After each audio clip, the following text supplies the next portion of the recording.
In November 1884, the New York Times ran a pretty interesting story. An astronomer, known only by the name Arndt, claimed to have discovered a cubic planet just beyond the orbit of Neptune.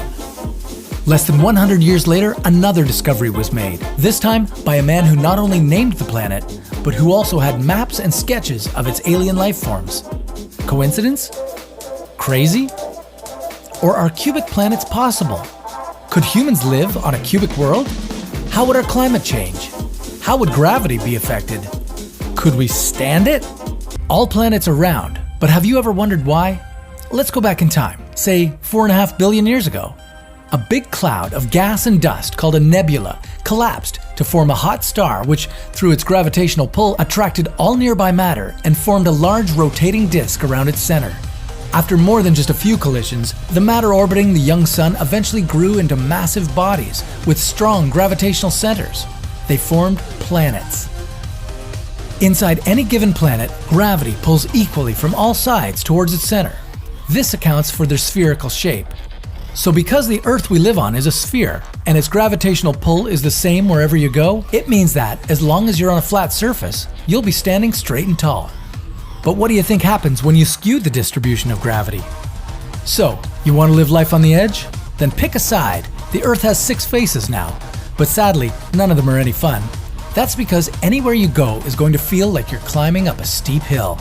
On the cubed Earth, gravity is strongest at the center of each of its faces, so the further you are away from the center, the more you'll feel its pull. The landscape along the Earth's edges would be rocky and barren, since all the water would be pooled at the center of each face, and the atmospheric quality along the Earth's edges and corners would be too thin to support life, or non-existent. We'll come back to that later.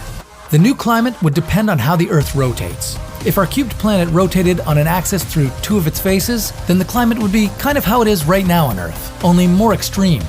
The top and bottom faces would be polar, while the remaining 4 sides would enjoy an equatorial climate. However, if the Earth was a cube that rotated through its corners, then each side would have a temperate climate. You could say goodbye to extreme temperatures and precipitation. Sadly, that means saying goodbye to your equatorial fantasy world too. On the plus side, you might just be able to walk into outer space. Since our atmosphere is held down by gravity, and since gravity is now pulling from the center of each of Earth's faces, it means that the atmosphere would be thicker where gravity is strongest, and thinner towards the edges. What's more, if the cubic Earth had the same volume as our rounded world today, then its sharp, steep corners would actually poke out beyond our atmosphere.